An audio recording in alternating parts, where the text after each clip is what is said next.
ನೋಡ್ತಾ ಇದ್ದೀರಾ ಡಿವಿಜಿ ವಾಯ್ಸ್. ನಾನು ನಿಮ್ಮ ಕರಿಯಪ್ಪ. ಇವತ್ತು ಸಮಾನತೆ, ಪ್ರಜಾಪ್ರಭುತ್ವ, ನ್ಯಾಯ ಸಿಗುತ್ತಾ, ಬಡವರಿಗೆ ನ್ಯಾಯ ಸಿಗುತ್ತಾ, ಸಾಹುಕಾರಿಗೊಂದು ಸಂವಿಧಾನನ, ಬಡವರಿಗೊಂದು ಸಂವಿಧಾನನ, ಈ ರೀತಿಯಾಗಿ ಬಹಳ ದಿನಗಳಿಂದ, ಬಹಳ ವರ್ಷಗಳಿಂದ ಜನರಿಗೆ ಕನ್ಫ್ಯೂಷನ್ ಇತ್ತು. ಬಟ್ ಈ ಬಾರಿ ನಮ್ಮ ಕರ್ನಾಟಕದಲ್ಲಿರ್ತಕ್ಕಂಥ ನ್ಯಾಯಾಂಗ ವ್ಯವಸ್ಥೆ ಸರಿಯಾದ ತೀರ್ಪನ್ನೇ ಕೊಟ್ಟಿದೆ. ಯಾವ ವಿಚಾರಕ್ಕೆ ಅಂತ ಕೇಳ್ತೀರಾ? ಏನು ನನ್ನ ನಡೆದತಕ್ಕಂಥ ಒಂದು ಕುಲಕರ್ಣಿ ಅವ್ರದ್ದು ಏನು 2016ರಲ್ಲಿ ಅದೇನು ವಾಗೀಸ್ವಾಮಿ ಅವರ ಒಂದು ಸಾವು ಅಂದ್ರೆ ಮರ್ಡರ್ ಅಂತ ನಾವೇನ್ ಹೇಳ್ತೀವಿ, ಆ ಮರ್ಡರ್ ವಿಚಾರವಾಗಿ ಏನೇನು ಆಗ್ಬೇಕಾಗಿತ್ತು ಎಲ್ಲವನ್ನು ಸೇಫ್ ಮಾಡಿದ್ರು. ಅಲ್ಲಿನ ಸಚಿವರಾಗಿರ್ತಕ್ಕಂಥ ವಿನಾಯಕ್ ಕುಲಕರ್ಣಿ ಅವರು ಅಂದ್ರೆ MLA ಅವರು, ಆ MLA ಅವರಿಗೂ ಸಹ ಬಿಡಲಿಲ್ಲ ನ್ಯಾಯಾಂಗ. ಅಂದ್ರೆ ಒಂದಂತೂ ಸ್ಪಷ್ಟವಾಗಿ ತಿಳ್ಕೋಬೇಕು, ತಪ್ಪು ಯಾರು ಮಾಡಿದ್ರು ನ್ಯಾಯಾಂಗ ಸುವ್ಯವಸ್ಥೆಯಲ್ಲಿ ಅನುಭವಿಸಲೇಬೇಕು ಶಿಕ್ಷೆಯನ್ನ ಅನ್ನೋದಕ್ಕೆ ಇದು ಒಂದು ಎಕ್ಸಾಂಪಲ್ ಅಂತಲೂ ಸಹ ಹೇಳ್ಬೋದು. ಯಾಕೆಂತ ಹೇಳಿದ್ರೆ ಅಟ್ ಪ್ರೆಸೆಂಟ್ ಸಚಿವರಾಗಿರ್ತಕ್ಕಂಥವ್ರಿಗೂ ಸಹ ಶಿಕ್ಷೆ ಇದು ಪ್ರತಿಯೊಬ್ಬರಿಗೂ ಸಹ ಅರ್ಥ ಆಗ್ಲೇಬೇಕಾಗುತ್ತೆ. ಕಾರಣ ಏನಪ್ಪಾ ಅಂತ ಹೇಳಿದ್ರೆ 21 ಜನ ಈ ಕೊಲೆ ಕೇಸಲ್ಲಿ ಇರ್ತಾರೆ. ಸ್ಟೇಷನ್ ನಲ್ಲಿ ಎಲ್ಲ ಸೆಟಲ್ಮೆಂಟ್ ಮಾಡ್ಕೊಂಡಿರ್ತಾರೆ. PSI ಇಂದ ಹಿಡಿದು ಪ್ರತಿಯೊಬ್ಬರು ಸಿಬ್ಬಂದಿ ಅಂದ್ರೆ ಆ ಕೇಸಿಗೆ ಐವು ಅವ್ರು ಯಾವ್ಯಾರು ಇರ್ತಾರೆ ಅಂದ್ರೆ ಒಂದು ಕೇಸಿಗೆ ಇವನೇ ಹೈವು, ಇವನೇ ಇಂಪಾರ್ಟೆಂಟ್ ಅಂತಾರಲ್ಲ ಹಾಗೆ ಇನ್ವೆಸ್ಟಿಗೇಷನ್ ಆಫೀಸರು, PSI ಅಂದ್ರೆ ಅದಕ್ಕೆ ಸಂಬಂಧಪಟ್ಟಿರ್ತಕ್ಕಂಥ ಎಲ್ಲರನ್ನೂ ತನಿಖೆ ಮಾಡುತ್ತೆ ನ್ಯಾಯಾಂಗ ವ್ಯವಸ್ಥೆಯಲ್ಲಿ ಒಂದು ಅಂಶ ಅಥವಾ ಒಂದು ದಾರಿ ಅಂತಲೂ ನಾವು ಹೇಳ್ಬೋದು. ಬಟ್ ಇಲ್ಲಿ ಕೊಲೆ ಮಾಡಿರ್ತಕ್ಕಂಥ ಏನು ಜಿಲ್ಲಾ ಪಂಚಾಯತ್ ಸದಸ್ಯ ಆಗಿರ್ತಕ್ಕಂಥ ಯೋಗೇಶ್ವರ್ BJPಯ ಬಿಗ್ ಲೀಡರ್ ಅಂತಲೂ ಸಹ ಹೇಳ್ಬೋದು. ಅಂತ ವ್ಯಕ್ತಿಯನ್ನ ಕೊಲೆ ಮಾಡಿರ್ತಾರೆ. ಆ ಕೊಲೆ ಮಾಡಿದ್ದು ನಾವೇ ಅಂತ ಹೋಗಿ 6 ಜನ ಅವರೇ ವಾಲಂಟರಿ ಆಗಿ ಅರೆಸ್ಟ್ ಆಗ್ತಾರೆ. ವಾಲಂಟರಿ ಆಗಿ ಹೋಗಿ ಆದ್ಮೇಲೆ ಕೇಸ್ ಕ್ಲೋಸ್ ಮಾಡೋಣ ಅಂತ ಹೇಳಿ ಅಲ್ಲಿನ PSI, ಅಲ್ಲಿನ ಸಿಬ್ಬಂದಿ, ಅಲ್ಲಿನ IO ಅದನ್ನ ಜಾಸ್ತಿ ತನಿಖೆ ಮಾಡ್ಲಿದ್ದಂಗೆ ಆ ಕೇಸನ್ನ ಕ್ಲೋಸ್ ಮಾಡಕ್ ಹೋಗ್ತಾರೆ. ಏನು ವಾಗೀಶ್ ಅಂದ್ರೆ ಯೋಗೇಶ್ ಅವರು ಮನೆ, ಅವ್ರ ಮಿಸಸ್ಸು, ಅವ್ರ ಕುಟುಂಬದವರು, ಅಲ್ಲಿನ ಹೋರಾಟಗಾರರು ಇದು ನಡೆದಿರೋದೇ ಬೇರೆ, ಇವ್ರು ಮಾಡ್ತಿರೋದು ಬೇರೆ ಅಂತ ಹೈಕೋರ್ಟ್ಗೆ ಹೋಗ್ತಾರೆ. ಹೈಕೋರ್ಟ್ ಅಲ್ಲಿ ಸುಮಾರು 10 ವರ್ಷಗಳ ಕಾಲ ಅಂದ್ರೆ 2020ರಲ್ಲಿ ಅವರಿಗೆ ಮತ್ತೆ ಇನ್ನೂ ಒಮ್ಮೆ ರಿಪೀಟ್ ತನಿಖೆ ಆಗುತ್ತೆ. 2020ರಲ್ಲಿ ಏನು ಈ ಸಚಿವ ವಿನಾಯಕ್ ಕುಲಕರ್ಣಿ ಅವರ ಹೆಸರು ಸೇರುತ್ತೆ. 15ನೇ FIR ಅಲ್ಲಿ 15ನೇ ಹೆಸರು ಸೇರಿದ ಆದ್ಮೇಲೆ ಸುಮಾರು ದಿನಗಳ ಕಾಲ ಅವರು ಇಂಡಿ ಅಂದ್ರೆ ಏನು ಬೆಳಗಾವಿನಲ್ಲಿ ಇರ್ತಕ್ಕಂತ ಒಂದು ಜೈಲಿನಲ್ಲಿ ಇಂಡಿ ಜೈಲಿಯಲ್ಲಿ ಇರ್ತಾರೆ. ಆ ಜೈಲಲ್ಲಿ 9 ತಿಂಗಳ ಕಾಲ ಅವರು ಜೈಲಲ್ಲೇ ವಾಸ ಮಾಡಬೇಕಾಗುತ್ತೆ, ಅಂದ್ರೆ ಜೈಲಲ್ಲೇ ಇರ್ಬೇಕಾಗುತ್ತೆ. ಅದಾದ ಮೇಲೆ ಅವರು ಅಲ್ಲಿಂದ ಮತ್ತೆ ಸುಪ್ರೀಂ ಕೋರ್ಟ್ಗೆ ಹೋಗಿ ಬೇಲ್ ತರ್ತಾರೆ.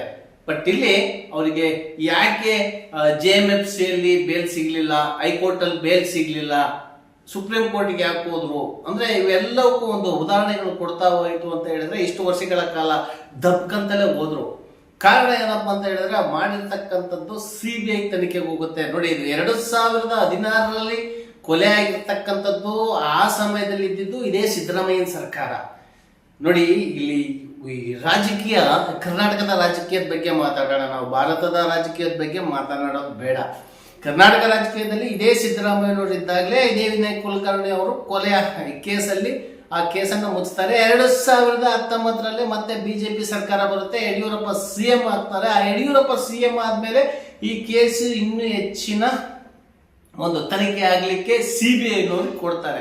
CBIನವರು ಬಂದು ಮತ್ತೆ ಪೂರ್ತಿ ಇನ್ವೆಸ್ಟಿಗೇಷನ್ ಮಾಡ್ತಾರೆ. ಇಲ್ಲಿ ಬಹಳ ಸಿಂಪಲ್ ಇರುತ್ತೆ. ಕೊಲೆ ಮಾಡಕ್ ಹೋಗ್ಬೇಕಾಗಿರ್ತಕ್ಕಂಥ ವ್ಯಕ್ತಿಗಳು ಯಾವ ವಾಹನವನ್ನ ತೆಗೆದುಕೊಂಡು ಹೋಗಿದ್ರು, ಯಾವ ವಾಹನದಲ್ಲಿ ಹೋಗಿದ್ರು, ಎಲ್ಲಿ ಸ್ಕೆಚ್ ಹಾಕಿದ್ರು. ಯಾಕೆಂದ್ರೆ ಇವಾಗೆಲ್ಲ ಮೊದಲ ತರ ಅವ್ರು ಅಲ್ಲಿದ್ರು ಇವ್ರು ಇಲ್ಲಿದ್ರು ಅಂತಂದು ಸುಮ್ಮನೆ ಸಾಕ್ಷಿಗಳನ್ನ ಬರ್ಕೊಂಡು ಹೋಗಕ್ ಬರೋದಿಲ್ಲ. ಇವಾಗ ವಾಲಂಟರಿ ಆಗಿ ಈ ವ್ಯಕ್ತಿನ ಕೊಲೆ ಮಾಡಿದ್ದಾನೆ, ಈ ವ್ಯಕ್ತಿ ಹತ್ರ ಏನ್ ಮಾತಾಡಿದ್ದಾನೆ ಅಂತ ಇವಾಗೆಲ್ಲ ಇಂಟರ್ನೆಟ್ ಕಾಲ. ನೋಡಿ, ಇವತ್ತು ಮೊಬೈಲ್ ನಲ್ಲಿ ಯಾರು ಯಾರ ಹತ್ರ ಎಷ್ಟೊತ್ತಿಗೆ ಏನ್ ಮಾತಾಡಿದ್ರು ಅಂತ ಪ್ರತಿಯೊಂದು ವಿಚಾರವನ್ನು ಮೊಬೈಲ್ ನಲ್ಲೇ ಗೊತ್ತಾಗ್ಬಿಡುತ್ತೆ. ಹಾಗಾಗಿ ಅದರ ಒಂದು ಜವಾಬ್ದಾರಿಯನ್ನ ಪೊಲೀಸ್ ಇಲಾಖೆಗೆ ನಮ್ಮ ನ್ಯಾಯಾಂಗ ವ್ಯವಸ್ಥೆನೆ ಕೊಟ್ಬಿಟ್ಟಿದೆ. ನೋಡಿ, ಒಬ್ಬ ಪೊಲೀಸ್ಗೆ ರಾಷ್ಟ್ರಪತಿ, ಪ್ರಧಾನಮಂತ್ರಿ, ಮುಖ್ಯಮಂತ್ರಿಗಳಿಗಿರ್ತಕ್ಕಂಥ ಜಾಸ್ತಿ ಪವರ್ ಅನ್ನು ಯಾಕೆ ಕೊಟ್ಟಿದೆ? ಒಬ್ಬ ವ್ಯಕ್ತಿಯನ್ನ ಒಡೆಯುವಂತ ಹಕ್ಕನ್ನ ಯಾರಿಗೂ ಕೊಟ್ಟಿಲ್ಲ, ಆದ್ರೆ ಪೊಲೀಸ್ ಇಲಾಖೆಗೆ ಕೊಟ್ಟಿದೆ ಅಂತ ಹೇಳಿದ್ರೆ ತಪ್ಪು ಮಾಡಿರೋರನ್ನ ಬಾಯಿ ಬಿಡಿಸ್ಲಿಕ್ಕೋಸ್ಕರ ಇಲ್ಲಿ ಏನಾಗಿದೆ ಅದನ್ನ ಬೇರೆ ರೀತಿಯಾಗಿ ಪೊಲೀಸ್ನವರು ಬಳಸ್ಕೊಳ್ತಾ ಇದ್ದಾರೆ. ಈ ವಿನಾಯಕ್ ಕುಲಕರ್ಣಿ ಅವ್ರ ಕೇಸಲ್ಲೂ ಸಹ PSI ಮಾಡಿರ್ತಕ್ಕಂಥದ್ದು, DYSP ಅವ್ರು ಮಾಡಿರ್ತಕ್ಕಂಥದ್ದು ಈಗ ನೋಡಿ ಅನುಭವಿಸ್ತಾ ಇದ್ದಾರೆ. ಈಗ ಅಟ್ ಪ್ರೆಸೆಂಟ್ ಏನು ಇವಾಗ 21 ಜನದಲ್ಲಿ ಇಬ್ರದ್ದು ಕೊಲಾಸ್ ಆಗಿದೆ, ಇನ್ನಿಬ್ರದ್ದು ಕೇಸು ಸಾಕ್ಷಿ ಕೇಸ್ ಆಗಿದೆ, ಇನ್ನು 17 ಜನದ್ದು ಪರ್ಟಿಕ್ಯುಲರ್ ಜೈಲಿಗೆ ಹೋಗ್ತಾ ಇದ್ದಾರೆ. ಅದರಲ್ಲಿ ವಿನಾಯಕ್ ಕುಲಕರ್ಣಿ ಅವರು ಸಹ ಇದ್ದಾರೆ, ಅಲ್ಲಿನ DYSP PSI ಅವರು ಸಹ ಇದ್ದಾರೆ. ಇಲ್ಲಿ ನಮ್ಮ ನ್ಯಾಯಾಂಗ ಸುವ್ಯವಸ್ಥೆ ಸರಿ ಇದೆ, ಸರಿಯಾದ ಎಲ್ಲ ರೀತಿಯ ಸಾಕ್ಷಿಗಳನ್ನ ಕೊಟ್ಟರೆ ಯಾರಿಗೆ ಬೇಕಾದ್ರೂ ಶಿಕ್ಷೆ ಕೊಡಿಸ್ಬೋದು ಅಂತ ಇದು ಒಂದು ಉದಾಹರಣೆಯಾಗಿ ಸಹ ಇರುತ್ತೆ. ಅದರಲ್ಲೂ ಸಹ ವಿನಾಯಕ್ ಕುಲಕರ್ಣಿ ಅವರು ಜಡ್ಜ್ ಇದ್ರಿಗೆ ನನಗೆ 2 ಹೆಣ್ಣು ಮಕ್ಕಳಿದ್ದಾವೆ, ನನಗೊಂದು ಚಿಕ್ಕ ಮಗು ಇದೆ, ಗಂಡು ಮಗು ಇದೆ, ಊರಲ್ಲಿ ನಾನು ಕೃಷಿಕ ಇದ್ದೀನಿ, 3500 ಹಸುಗಳನ್ನು ಸಾಕಿದ್ದೀನಿ, ಹಾಗಾಗಿ ನನಗೆ ಶಿಕ್ಷೆಯಲ್ಲಿ ಸ್ವಲ್ಪ ಕಡಿಮೆ ಶಿಕ್ಷೆಯನ್ನ ಕೊಡಿ ಅಂತ ಜಡ್ಜ್ ಎದುರಿಗೆ ಕೇಳ್ಕೊಂಡಿರ್ತಕ್ಕಂಥದ್ದು.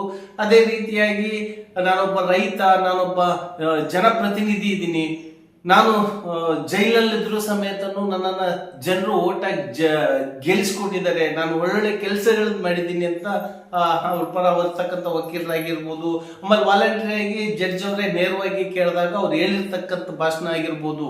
ಇದು ಯಾಕೆ ಹೇಳ್ತೀನಿ ಅಂತ ಹೇಳಿದ್ರೆ, ನ್ಯಾಯಾಂಗ ಹಣ ಇದ್ದವರಿಗೆ ಒಂದು, ಹಣ ಇಲ್ಲದವರಿಗೆ ಒಂದು ಅಂತ ಏನೂ ಇಲ್ಲ. ರಾಜಕಾರಣಿಯಾಗಿರ್ಲಿ, ಮುಖ್ಯಮಂತ್ರಿ ಆಗಿರ್ಲಿ, ವಗೇರ ವಗೇರ ಯಾರೇ ಆಗಿರ್ಲಿ, ಸಾಕ್ಷಿ ಒಂದು ನಿಮ್ಮ ಹತ್ರ ಇತ್ತು ಅಂದ್ರೆ, ಎವಿಡೆನ್ಸ್ ನಿಮ್ಮ ಕಡೆ ಇತ್ತು ಅಂತ ಹೇಳಿದ್ರೆ ನಾವಿದ್ದೇವೆ ಎಂಬುದನ್ನ ನಮ್ಮ ಕರ್ನಾಟಕ ಹೈಕೋರ್ಟ್ ತಿಳಿಸಿಕೊಟ್ಟಿದೆ. ಅವರಿಗೆ ನಮ್ಮ DVG ವಾಯ್ಸ್ ವತಿಯಿಂದ ಹಾಗೂ ಕರ್ನಾಟಕದ ಸಮಸ್ತ ಜನತೆ ವತಿಯಿಂದ ಇನ್ನೂ ನ್ಯಾಯಕ್ಕೆ ಕಣ್ಣಿದೆ, ನ್ಯಾಯ ಇವತ್ತಲ್ಲ ನಾಳೆ ಸಿಕ್ಕೇ ಸಿಗುತ್ತೆ ಅಂತ ಹೇಳ್ತಾ ಇವತ್ತಿನ ಈ ವಿಡಿಯೋವನ್ನ ಮುಗಿಸ್ತಾ ಇದ್ದೀನಿ. ಎಲ್ರಿಗೂ ನಮಸ್ಕಾರ. ಎಂದೆಂದಿಗೂ ನಿಮ್ಮದೇ ಧ್ವನಿ. ಮತ್ತ ಆ ಪಾಪ ಪ್ರಜ್ಞೆ ಕಾಡೋದ್ರಿಂದಲ್ಲ ನಾನು ಸತ್ಯ ಹೇಳ್ಬೇಕಂತ ಕೋರ್ಟಿಗೆ ಬಂದು ಸತ್ಯ ಹೇಳಿದ್ದು. ನಾನು ಕೋರ್ಟಿಗೆ ಬಂದು ಸತ್ಯ ಹೇಳಿದ್ದೆ ಅದಕ್ಕೋಸ್ಕರ, ನಮ್ಮ ಜೀವಕ್ಕೆ ಏನಕ್ಕೆ ಆಗಲಿ, ಬಟ್ ಬೇರೆಯವ್ರ ಜೀವನ ನಮ್ಮ ತರ ಹಾಳಾಗಬಾರ್ದು ಅಂತ ತಿಳ್ಕೊಂಡು ನಾನು ಆ ನಿರ್ಧಾರ ತಗೊಂಡಿದ್ದು. ಇವತ್ತು ತೀರ್ಪು ಬರೋಕ್ಕಿಂತ ಮುಂಚೆ ಬೆಳಗ್ಗೆ ನನ್ನ ಮತ್ತು ಬಸವರಾಜ್ ಕೊರವರ್ ಅವ್ರನ್ನ ಇಬ್ಬರು ಕುಟುಂಬನೂ ಮುಗಿಸ್ತೇವೆ ಅಂತ ತಿಳ್ಕೊಂಡು ಒಂದು 3 ಜನ ಚೀರಾಡ್ತಿದ್ರು. ಅದಾಗ ಧಾರವಾಡದವ್ರು ಒಂದಿಬ್ರು, ಬೆಂಗಳೂರು ಒಬ್ಬರು ಅಂತೇಳಿ